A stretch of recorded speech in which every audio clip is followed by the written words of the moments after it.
오늘은 사사기 8장을 좀 더 깊이 들여다볼까 합니다.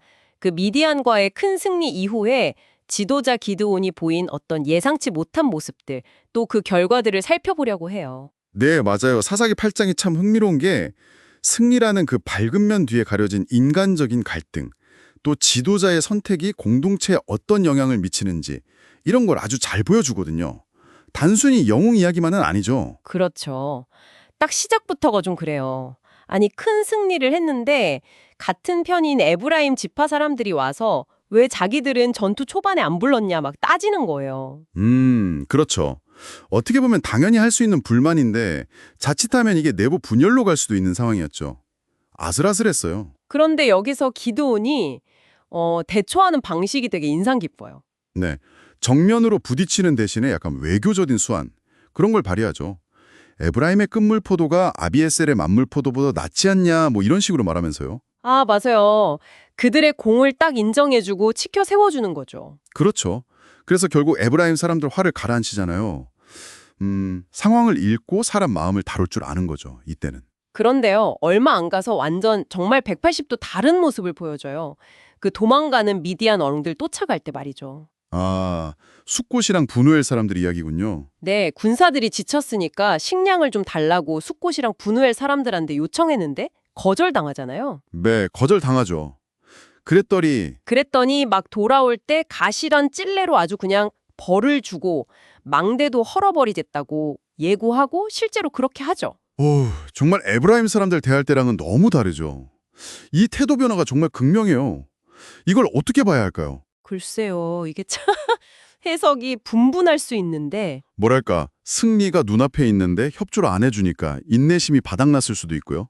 아니면 전쟁이라는 극한 상황이 좀 그 사람이 숨겨진 잔혹함, 이런 걸 드러낸 걸 수도 있고. 아니면 자기 권위에 대한 도전으로 받아들였을 수도 있겠네요. 그렇죠. 이전의 그 외교적인 모습하고는 너무 다르니까요.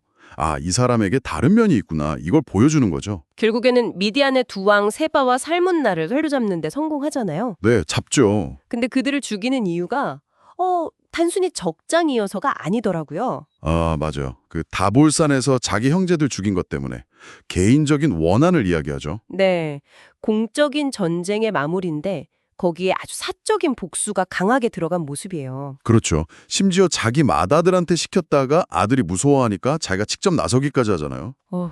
이게 뭐 당시 고대 근동의 관습이랑 연결 지을 수도 있겠지만 동시에 기드온이라는 인물이 참 복합적이구나 하는 걸 보여주는 장면이죠.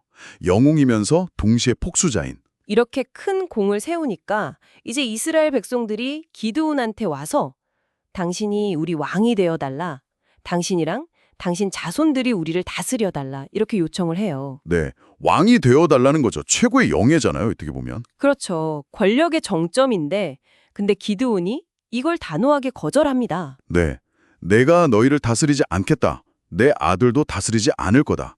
오직 여호와께서 너희를 다스리실 거다. 이렇게 선언하죠. 와, 겉으로만 보면 진짜 신앙적인 발언이에요. 인간왕을 거부하고 하나님의 주권을 딱 내세우니까요. 그렇죠. 정말 신정 통치 인형에 충실한 것처럼 보이는데 그런데 바로 다음 행동이 이게 좀 이 선언의 진정성에 약간 물음표를 던지게 만들어요. 맞아요. 왕위는 실다해놓고 백성들한테 전리품으로 얻은 금 귀고리를 달라고 하잖아요. 네, 그걸 모으죠. 그렇게 모은 금이 무려 1700세겔, 엄청난 양인데 이걸로 에봇을 만들어서 자기 성읍 오브라에 둡니다. 왕은 안 한다면서 뭔가 왕 같은 상징물을 만든 거잖아요, 이건. 이게 바로 기드온 이야기의 어떤 핵심적인 아이러니 같아요. 에봇이라는 게 원래는 대제사장 옷의 일부인데 기드온이 만든 건 아마 좀 다른 예배나 신탁을 위한 도구였을 가능성이 크죠. 근데 문제는 성경 자체가 이 에봇을 두고 온 이스라엘이 그것을 음란하게 위했다. 그래서 기드온과 그의 집에 올무가 되었다. 이렇게 평가를 한다는 거예요.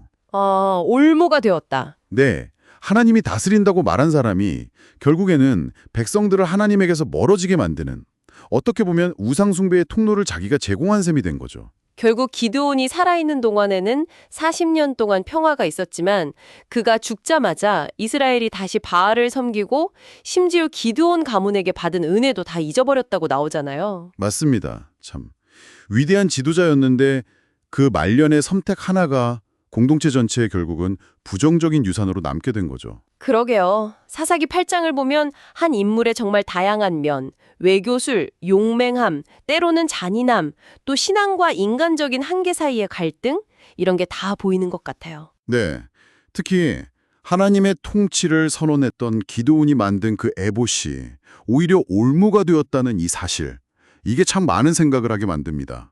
혹시 이 이야기를 들으시면서 개인의 신념을 삶 속에서 일관되게 지켜나가는 게 얼마나 어려운지, 혹은 리더의 말 한마디, 행동 하나가 갖는 무게가 얼마나 큰지, 이런 점에 대해 어떤 생각을 하게 되셨나요? 한 번쯤 곱씹어 볼 만한 질문인 것 같습니다.